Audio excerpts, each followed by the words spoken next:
holds the heavens in his hands, who made the stars by the word of his power, who put the Spirit in man, and causes all the earth to cry out glory. Before I start, there is something I just wanted to say.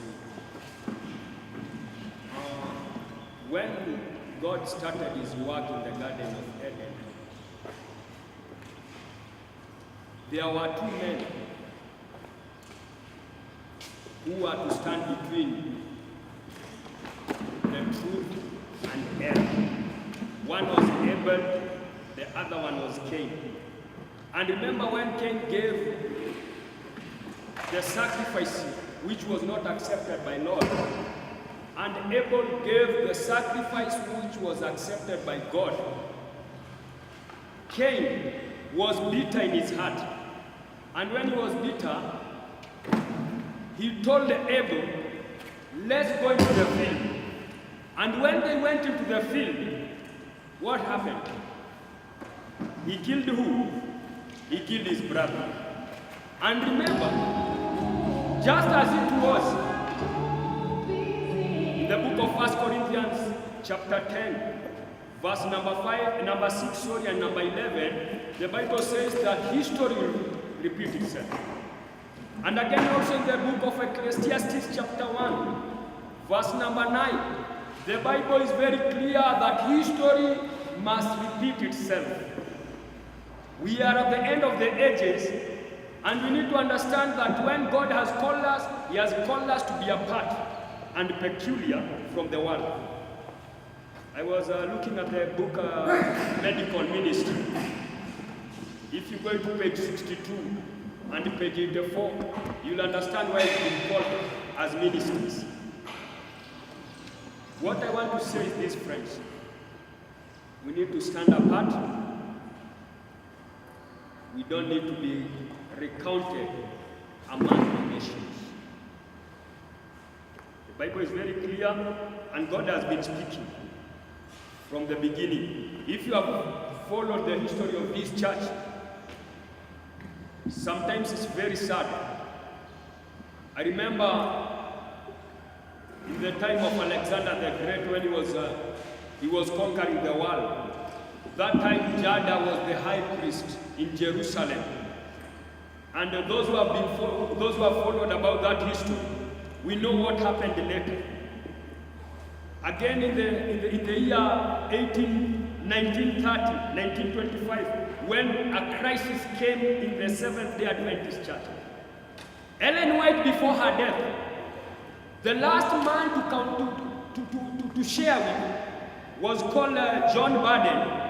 And John Baden himself, when he was speaking, he was among the last people who saw Ellen G. White. And this is what she told her.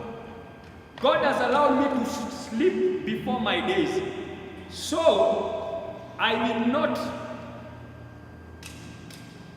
be part of what will happen in the church the last days. So we need to pray, we need to ask God to guide us. Let's go to our study today because of time. Let's pray. God and Father, we thank you. Be with us and bless us, guide us and speak to our hearts and to our souls. As you teach thy children, may you also teach us, and may you also speak to our hearts and to our souls. We have come here, Father, to listen from you. May you guide and may you speak to thy sons and daughters. And may you help us, Father, in this world of confusion and misunderstanding. May we follow thy steps, thy footsteps. May you bless each and every one of us as we begin. For in Jesus' name we pray and believe.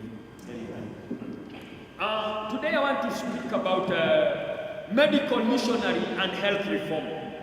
And we need to understand when we talk about health reform, God himself has been speaking from the beginning. And that's why when we look at the book of Genesis, that will be my first chapter 9. The book of Genesis chapter 9, verse number 5 and 6. This is what the Bible says. And surely you have learned And surely your blood of your lives will I require.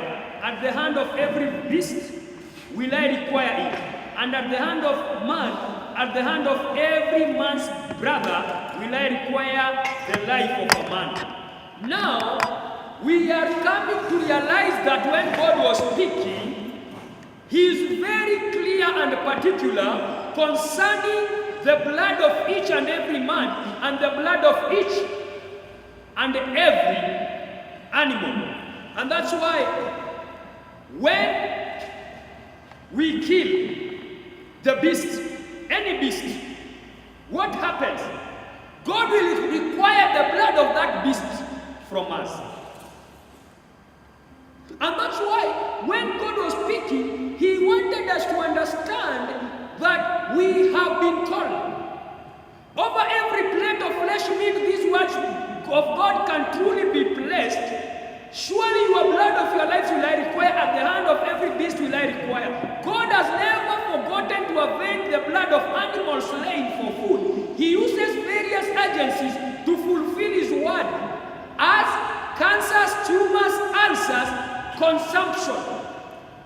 And a comparison of the 10 generations before the flood with the 10 generations after the flood shows that God fulfills His word. Remember, that's in the book of Testimonies, volume 9, page 159, and also Ministry of Healing, page 313 to 315. Remember, God has said, every animal and every human being will I require your blood. And because we have been going against the will of God, when we slaughter, what happens? God will require the blood of that animal. And how will He require it? He will avenge for that animal. How will He avenge? That's why we are suffering from cancers, tumors, and all kinds of diseases, because we have not followed the footsteps. And that's, remember, that's after the flood. So when we stand, can you repeat those pages?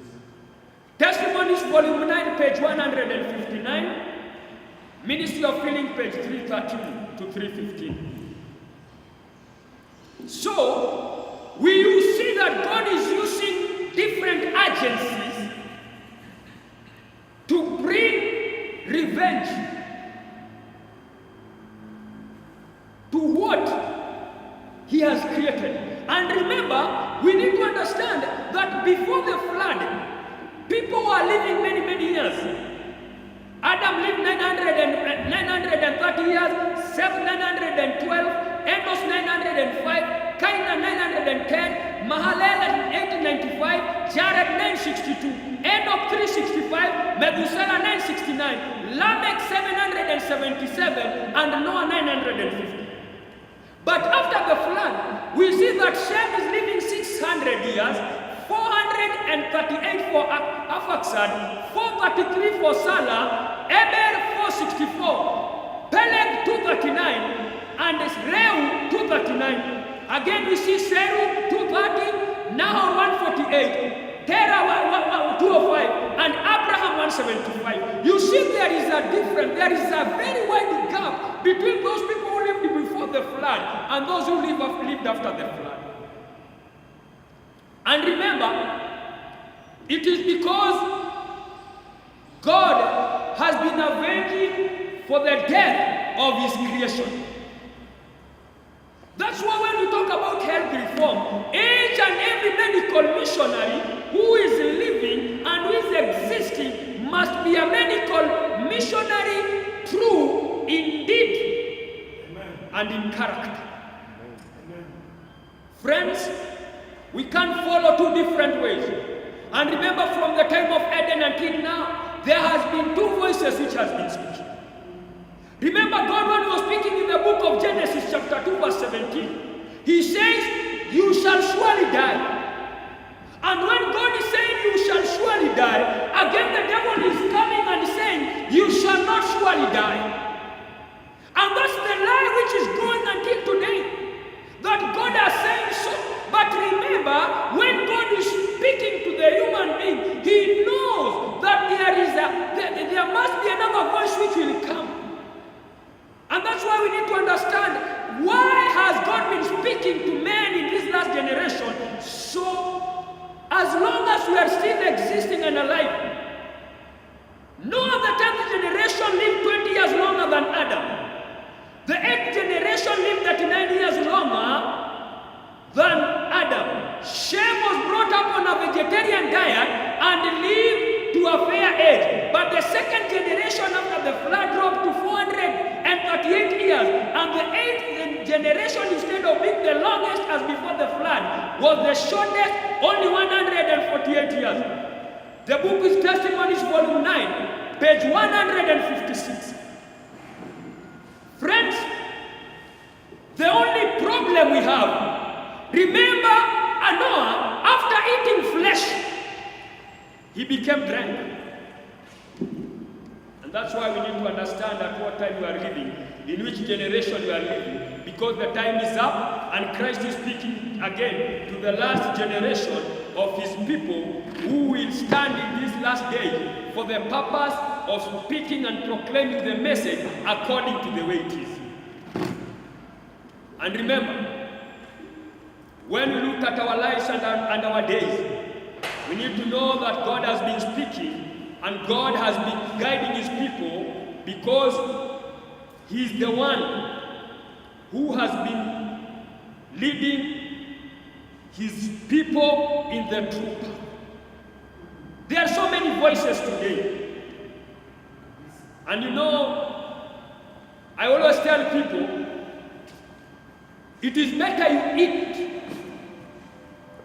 red meat, knowing that you are dying, than eating white meat, pretending that now this is a white meat, it has no effect. I've been told by so and so that white meat is the best. Remember, it can kill you even more faster than the red meat.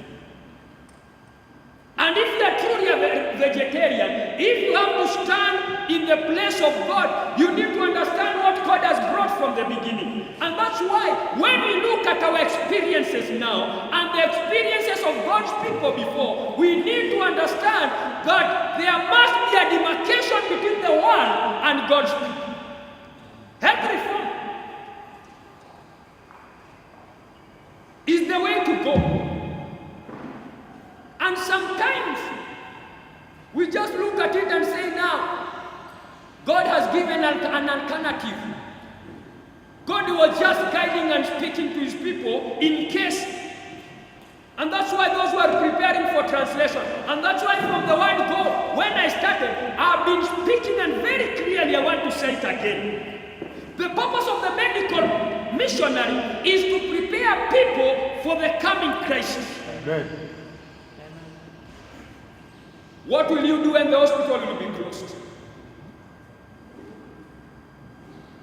And now, we have joined hands. There is an office of a medical missionary, there is an office of a medical doctor. And you are working. And when the door will be closed, as a medical missionary, which way will you go? You'll have to close your work. But the purpose of the medical missionary is to prepare God's people and also the world for the final crisis, because when we'll be out of the cities, we'll have to do door-to-door evangelism. And when we're doing door-to-door evangelism, we will need to treat people who are sick. Will you run to the chemist? Will you have to go to the doctor, to the hospital? What you need to do is to use the simple remedies. And when you use the simple remedies, even there will be some diseases which you will not understand, but by prayer and faith, God will reveal unto you how you can treat that disease. And that's why we need to know why we are being called.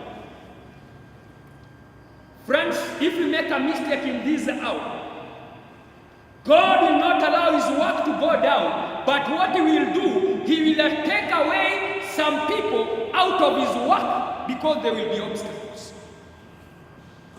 And that's why when we talk about health reform, we need even to preach to the world. Just by the way you eat, you must be a preacher. What you do The world, when it looks at you, they will say, surely this man knows what he's doing. And remember, science is 100 behind. What we are learning from science today, God had spoken through his prophet, Ellen G. White, many years before. And now that's when the world is coming and saying, surely this one is true, this one is true. God does not guide people where he knows he will not go with them unto the end. And that's why Jesus, when he was speaking in the book of Matthew chapter 28, verse number 18 to 20, it says, I'll be with you unto the end of the ages. What does it mean? What he spoke from the beginning of Eden, he will never come and say, now I have sat down and I have come with another new thing. Now this is the way to go. And that's why God is not a man to lie. Let's go into the book of Numbers chapter 23. Verse number 19. Number 23. It says, verse number 19. God is not a man that he should lie, neither the Son of Man that he should repent. Has he said, and shall he not do it? Or has he spoken, and shall he not make it good? God spoke from the beginning of Eden. And the food for man, and also for animals, was the food which was purposed from the beginning of Eden and to the end of generation. That is the God whom we serve. And that's why when we look at the purpose of the medical missionary and health reform goes hand in hand. You know, I can ask you a question.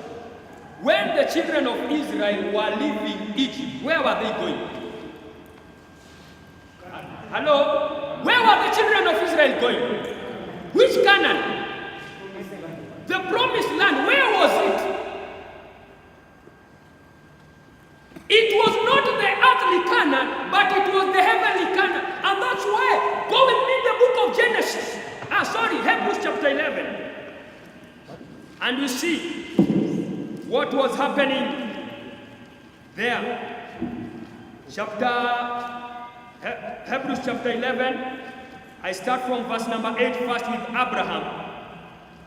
Then with, listen, number 8 says, by faith Abraham, when he was called to go out into a place which he should later receive for an inheritance, obeyed and he went out, not knowing where he went. By faith he sojourned in the land of promise, as in a foreign land, dwelling in tents with Isaac and Jacob, the heirs with him of the same promise. For he looked for a city which has foundation, whose builder and maker is God. Which land was it? Heaven. Anyway, when God called Abraham from Mesopotamia, Babylon, he was not calling him to go into the land of Canaan, but he was calling him to go to heaven.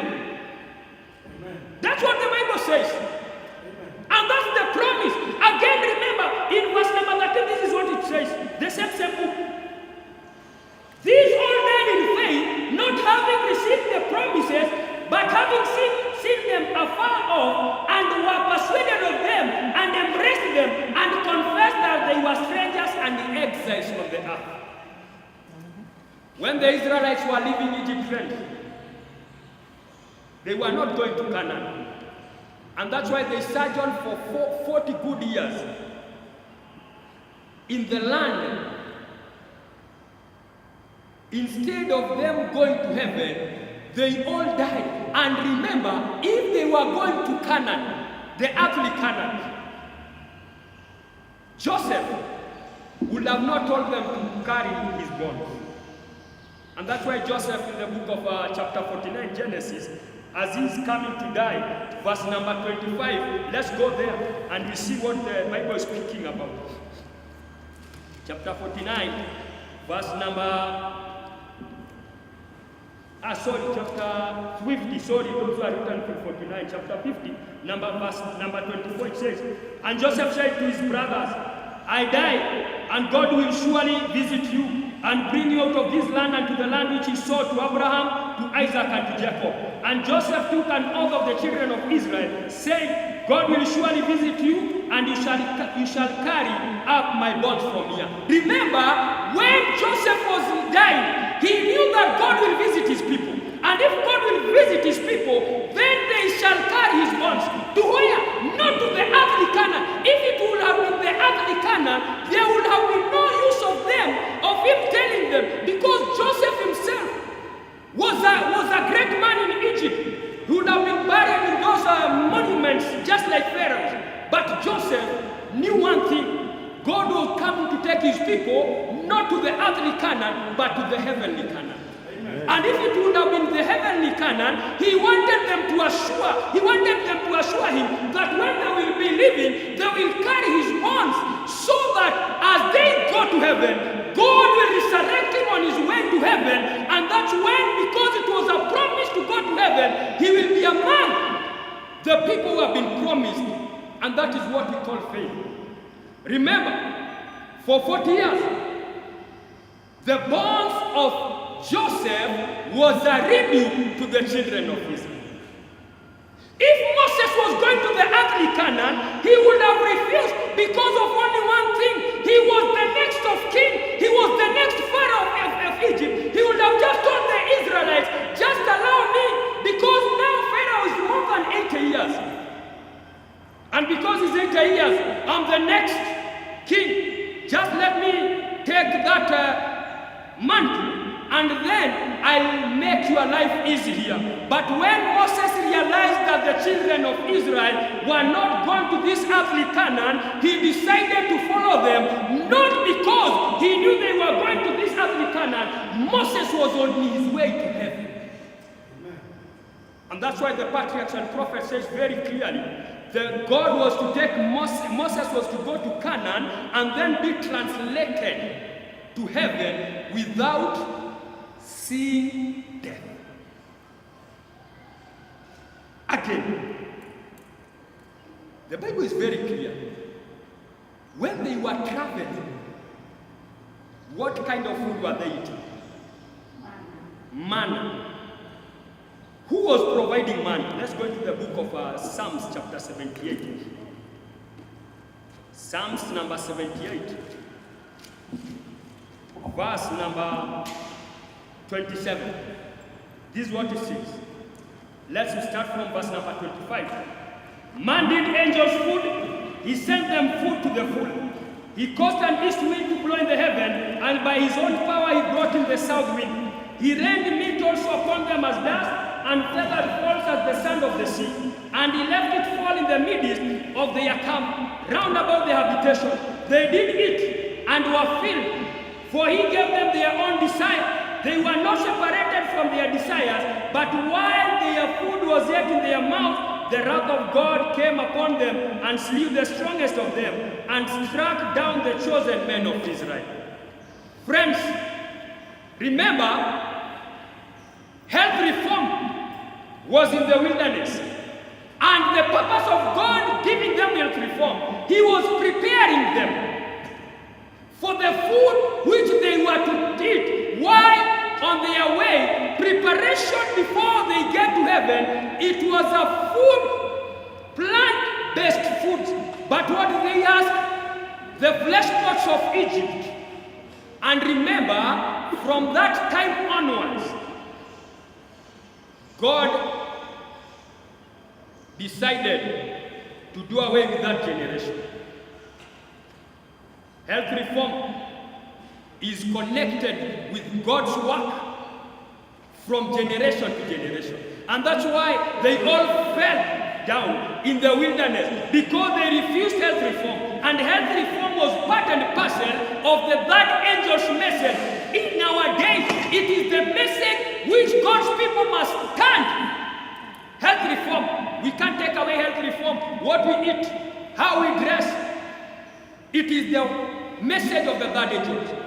And the work of the third angel is to prepare God's people for the final crisis, and also to prepare God's people to stand in the time of judgment, the atonement. And you know, many people always say a lot of things. Remember the book of Daniel chapter 6. It is comparison with our days. You know, we talk about faith, and we say that Daniel was not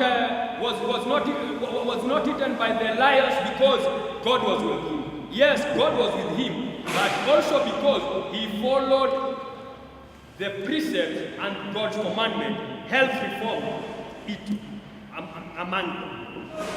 Remember, you know, when Daniel was thrown in that den, they did not eat him because he was a health reform.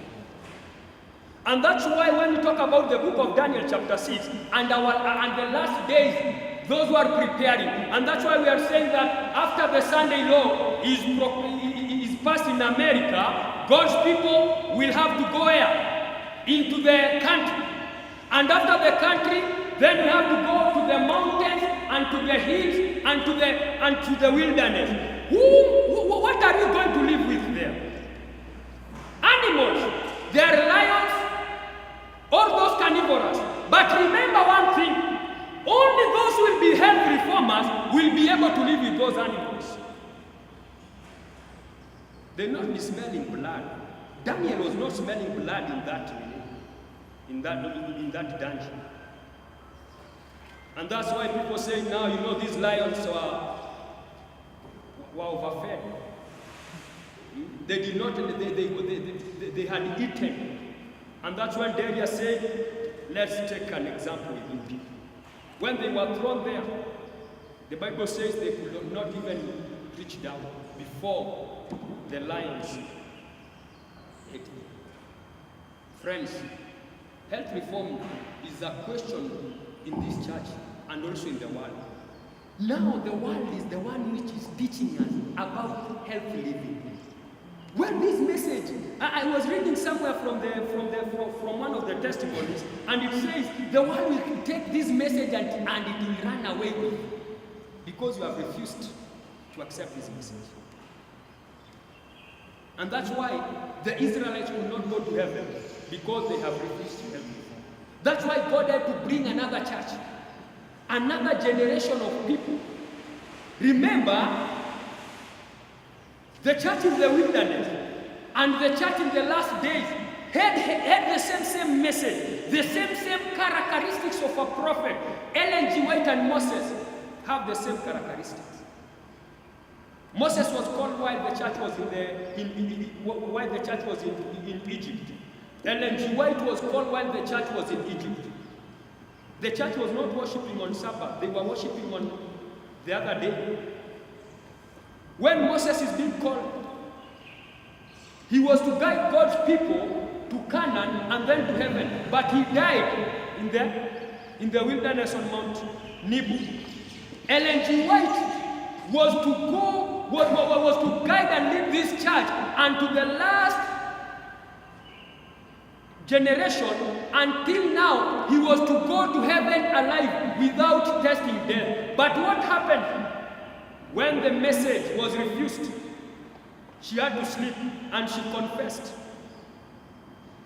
God has allowed me to sleep before my time, so that I not see what the church will go through in this last generation.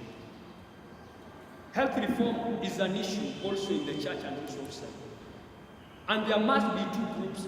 There must be a division. And the division, and it is because of the straight testimony, which will bring God's people into two different groups. The book Last Day Events, page 81, 82, it says very clearly, those who are still eating the flesh will walk with God's people no more. And those who are preparing for the second coming, if you are preparing to go to Eden, and when we don't have the character of Eden, how will we go to Eden? Never. And that's why God has to choose a people, a peculiar people, another generation of people. And if we will not stand by this truth, God will have to come again and choose another generation This generation will be wiped away, and he brings another generation which will follow the precepts and the commandments in letter.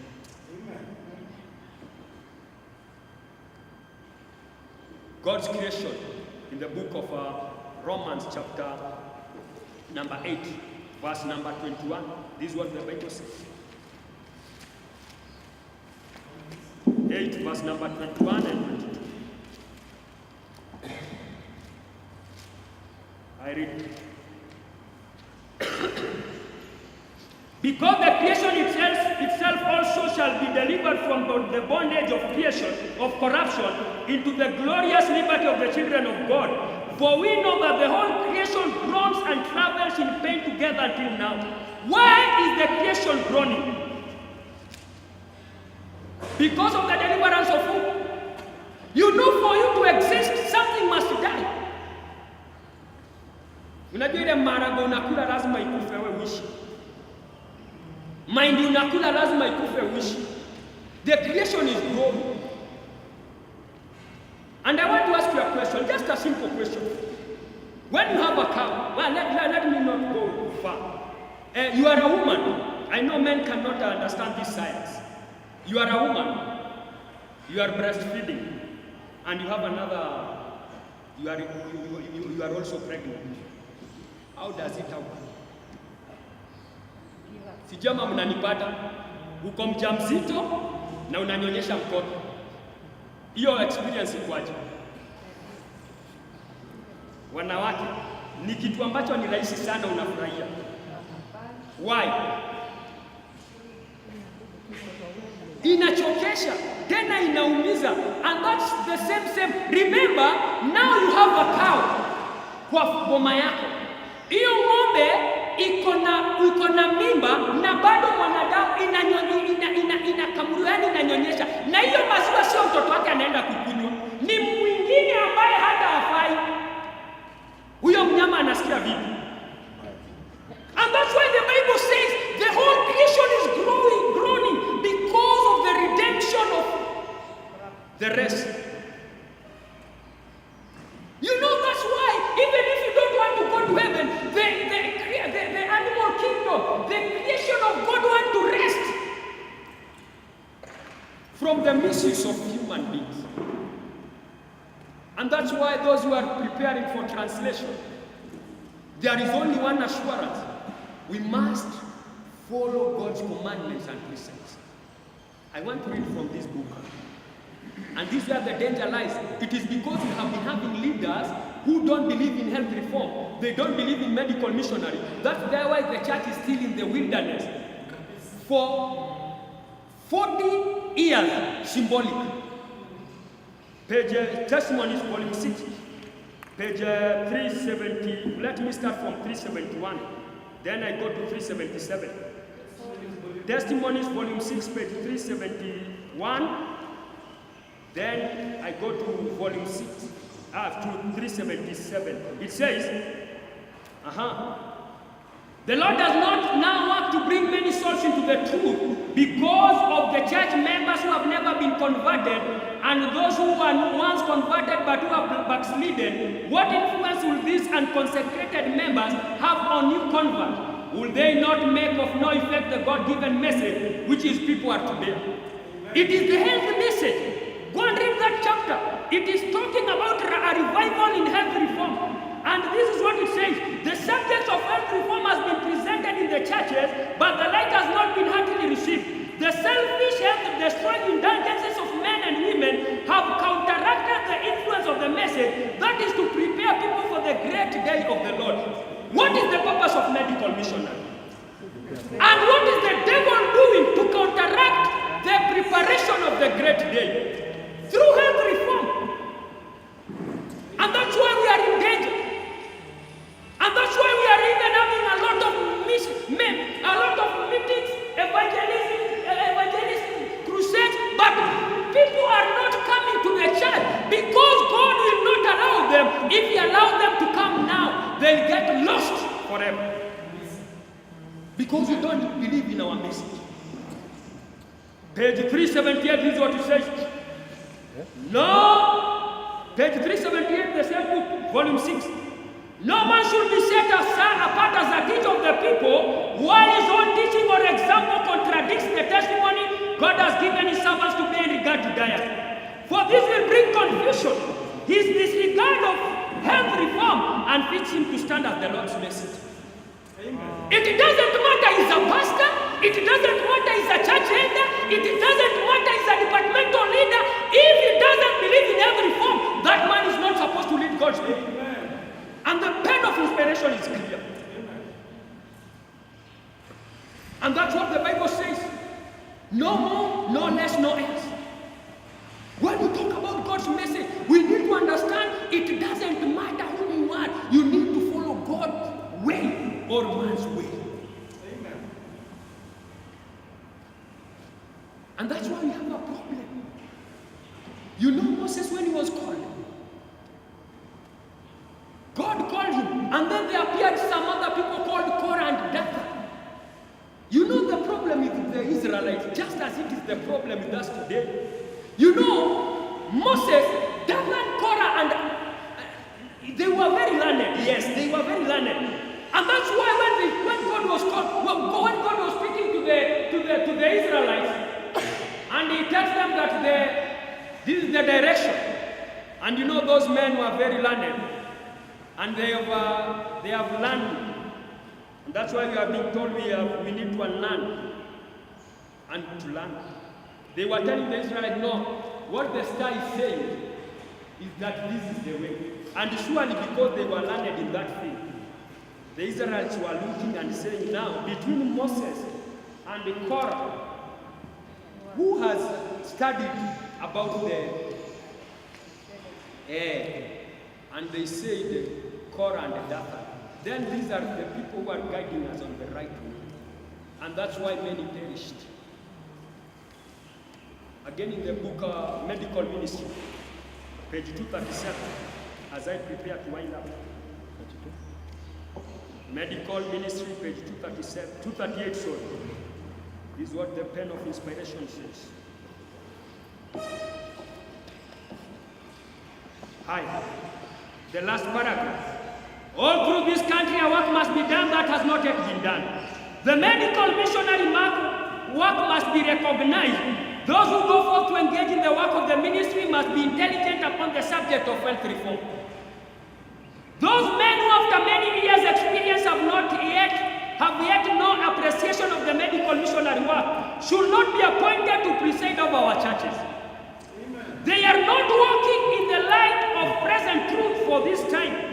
Those who love the truth and appreciate the question of temperance in all its bearings should not be blessed. So those who love the truth and appreciate the question of temperance in all its bearings should not be placed in the charge of a minister who has not heeded the light God has given upon health reform. What help can a man be to a church if he's not walking in the light? Friends, it is upon you to decide. And if God is guiding and leading a movement, then you must be part of that movement, or you must be part of the other movement. And that's why time has come for each and everyone to make a decision. And the decision will determine if you are bound to heaven or if you are still around until the door of probation will be closed. Health reform has no shortcut. It is part of the third angel's message.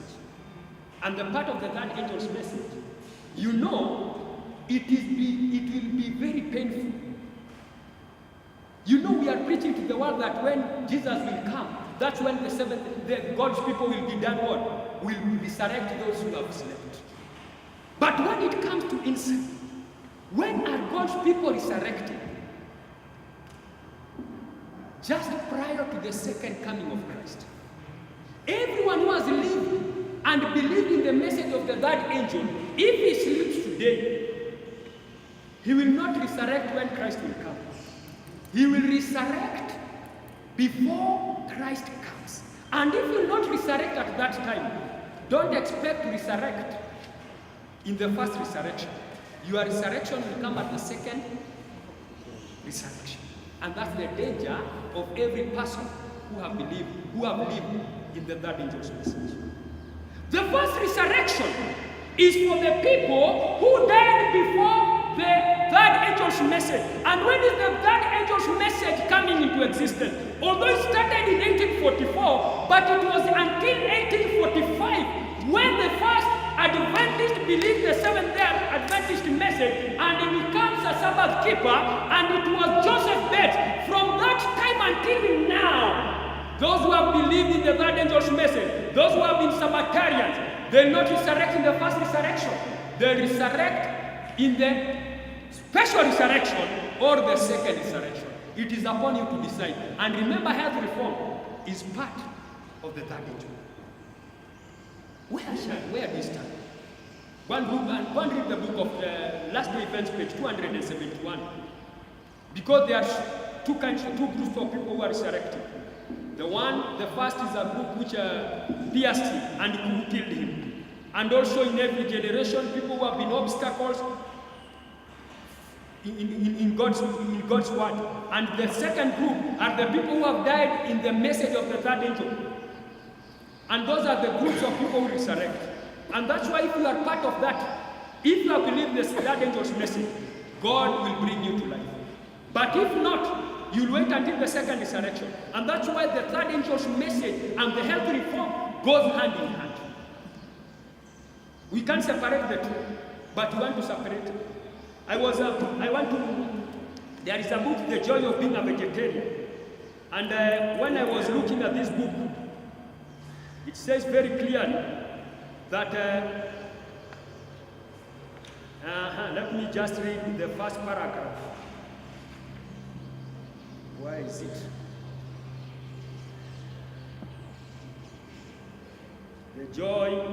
The coming food crisis. He's speaking about the coming food crisis. Have you seen it in Kenya? Is it in Kenya?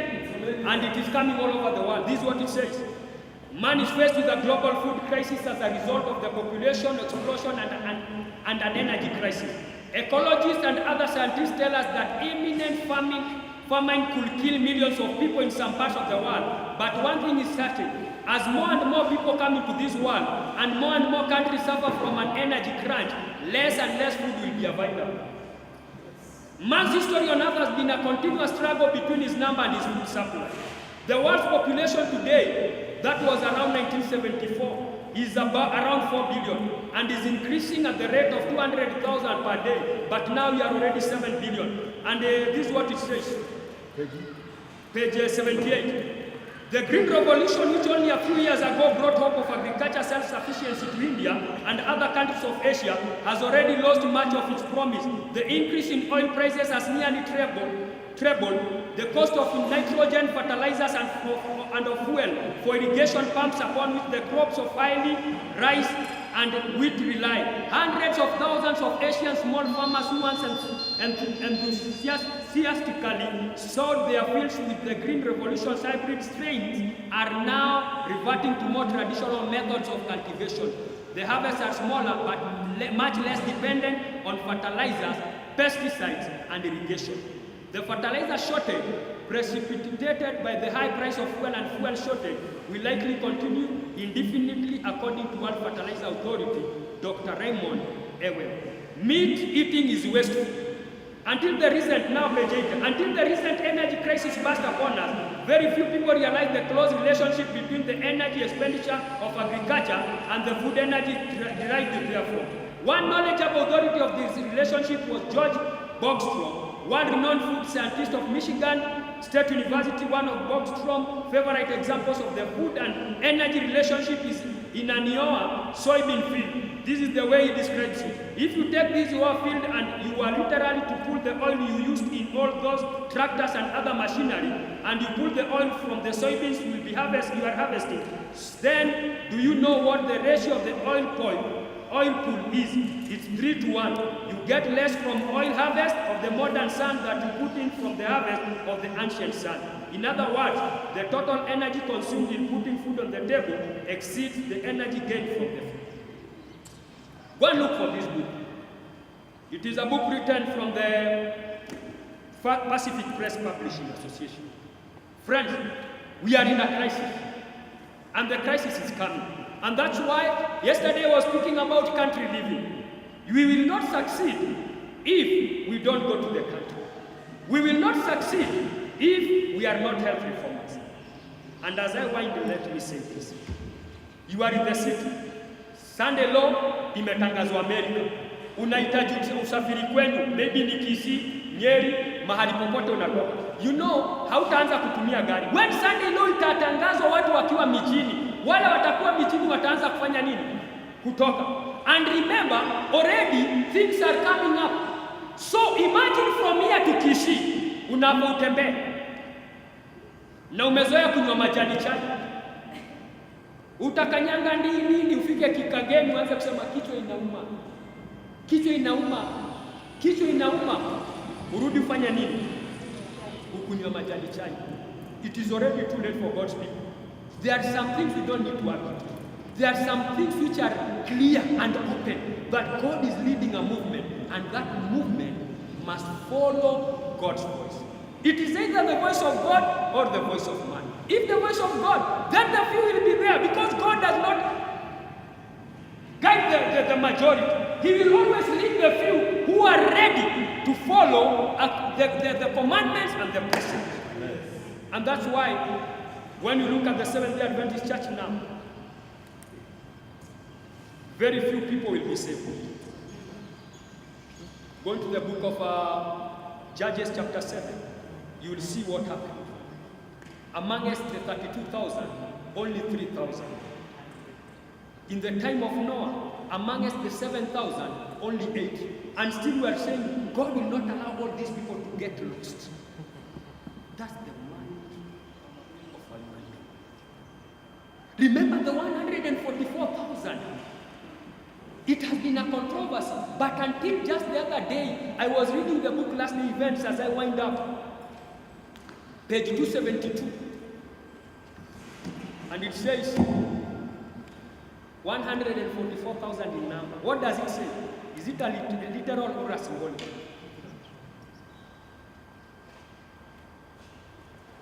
Is it symbolic or literal? 144,000 in number. It is literal. And that's why until today they are still trying to argue how can God use only this? But let me tell you, friends, it is upon such a time like this when God is raising his standard, and God will not lower his standard because the people are few. The standard will still be there. But what shall we do, and how shall we stand in the crisis ahead?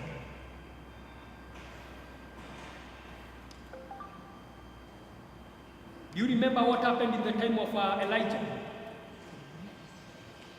Ahab and who? Jezebel on one side, Elijah on the other side. Again in the time of John the Baptist, Herodias, and who? And the daughter. Do you know it's coming? And it is here with us. And we need to be very careful. I'm not saying that we push people and we compel people to believe what we believe. And I'm not saying that we must tell that person that this is a must for you to do. It is only you give what you do. You give the message, and then the person will decide, will I follow this message or not? Because health reform, friends, is a message from heaven. How can you prepare yourself to live with God? Wakati uko pale, unaangalia mambo unapita unasema haki ningekuta. And you know health reform, anyway, it's not for this in these last days. It is not to make us live longer. That's not the purpose. Because already we are in the last days. It is not to make us live longer, but it is to prepare us spiritually, physically, and mentally. When God speaks, you'll understand this is the voice of God. When a man speaks, you'll understand this is a man. And that's why we need to be very, very careful on the issue of health reform. If you are preparing yourself for the coming crisis. And surely you want to walk with God. And also, we need to understand, just like two weeks ago, the world now is teaching us these things. Those who read the Standard newspaper on Thursday last week but one, ilikuwa inasema vizuri ya kwamba walienda kwa supermarket wakapima unga yote ugali na unga yote ya chapati. Wakapata ya kwamba kile ambacho kiko pale, unga ya ugali hakuna kitu inakusaidia. What you just do, ukikula unashiba. Imeisha. Unga ya chapati ile iko na nutrients, ile inafaa ni kidogo sana. You know today, if you are preparing for the final crisis, even when you go into the supermarket, kile ambacho unachonunua zaidi ni nini? You need to look at, if you are pushing a trolley in the supermarket, let me tell you friends, time is not on your side.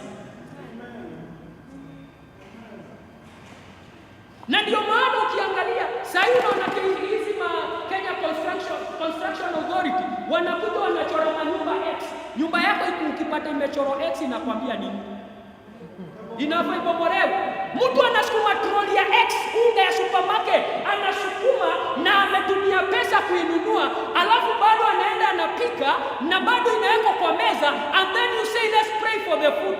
That food is not supposed to be prayed for. We are in the final crisis. If you just go into the supermarket, tissue maybe na sabuni, but also God is preparing His people how to make their own soaps. And those things you are just buying them because you are in the city. We are just there. Now, what will I do? Nitaongea nini? Nitafanya nini? But because you have not allowed or accepted to sit at the feet of Jesus, atufundishe life in the city. We are dying. Everything. And that's why we are in danger. Health reform. Itakusaidia wewe. And God will confirm you.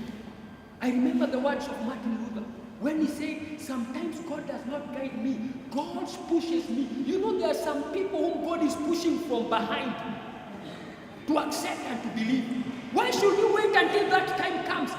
Just like Paul. You know, Paul, when he refused the message from people like Peter, people like John, it was Christ who was to come himself and tell him, man, I have come to preach unto you. Because no one would have accepted to go and preach to Paul. Even when he was converted, anakuja na ambia watu nimekuwa Mkristo, na wakati wanapoenda kuomba na waambia tufungeni macho. Unafikiria walifunga? Walifanya hivi.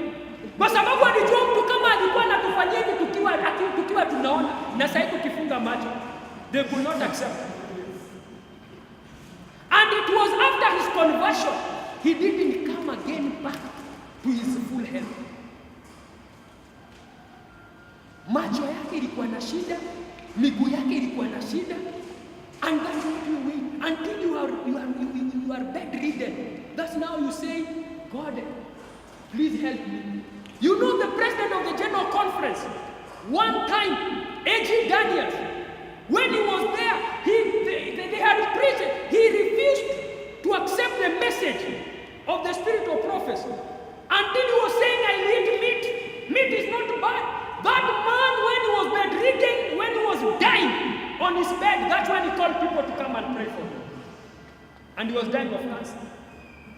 When he was bedridden, akawaita wakakuja, and he called the men who had believed in the spirit of prophecy all along. And that time Ellen G. White was not there; she had already gone to sleep.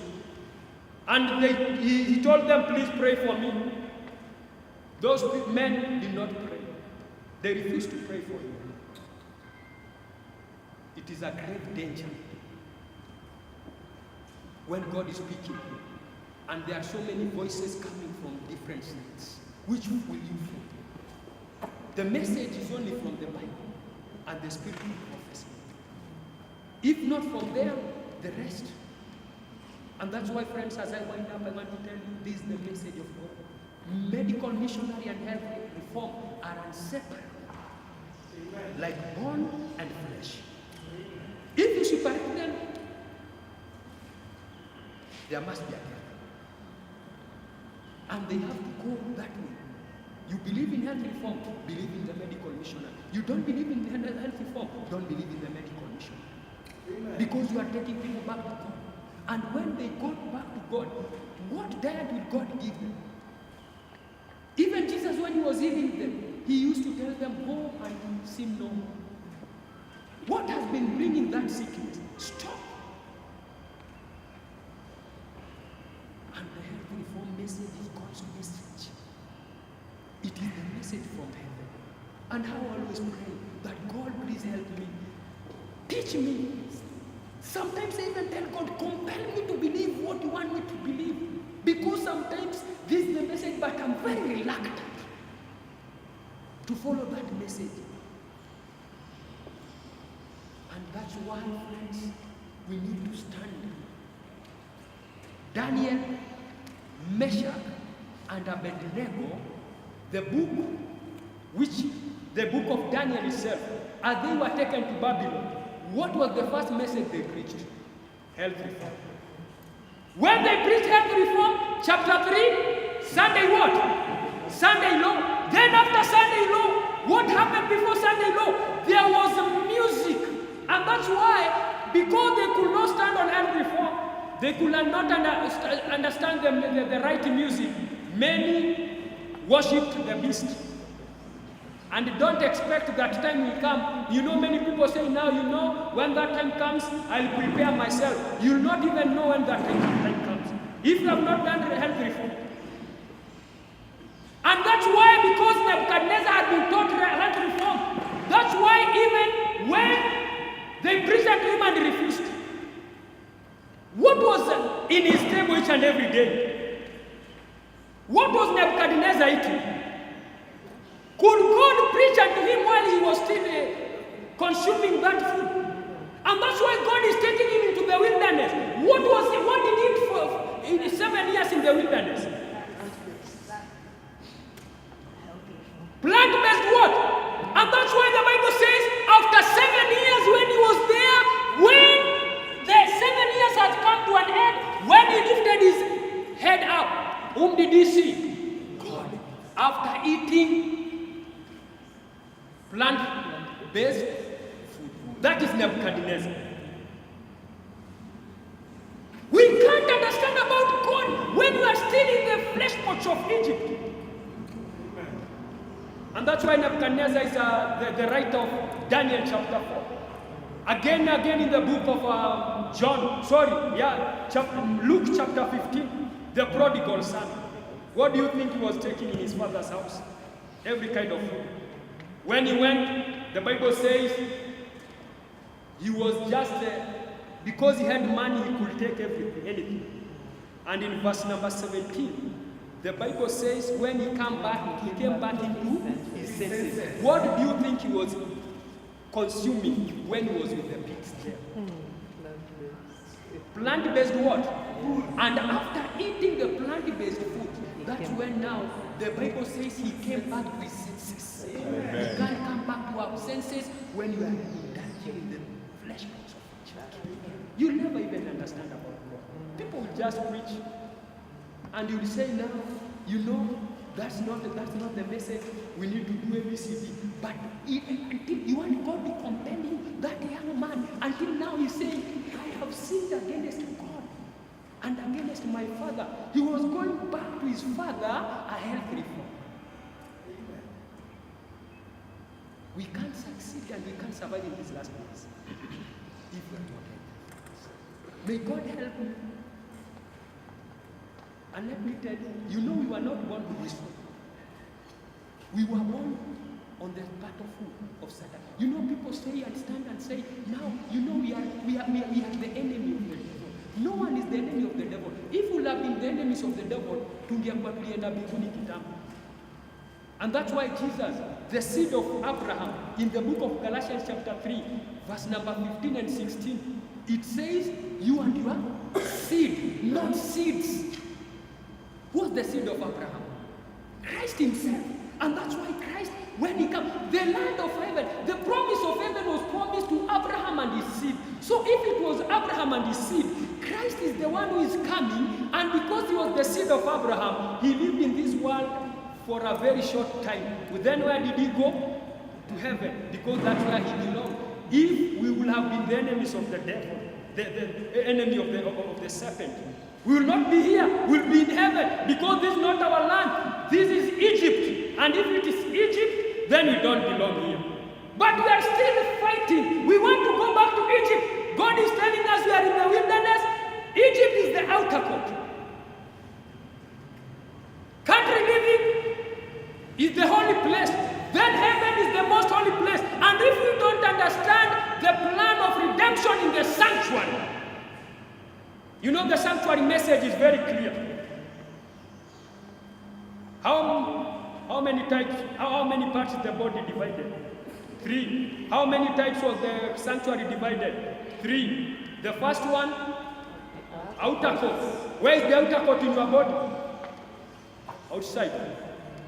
The second one, holy place. Where is the holy place?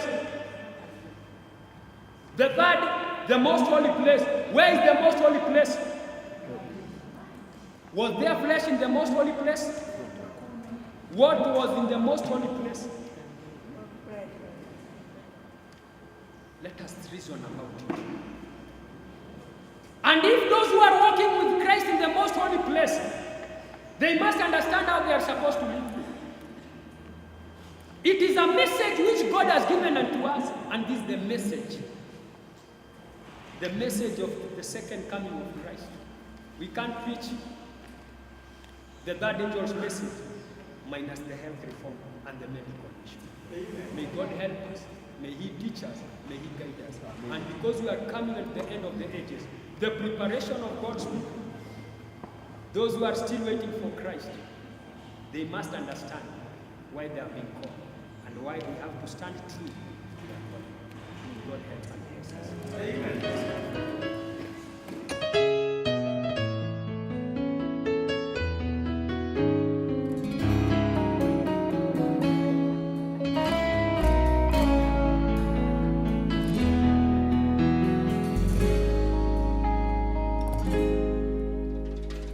Who holds the heavens in his hands?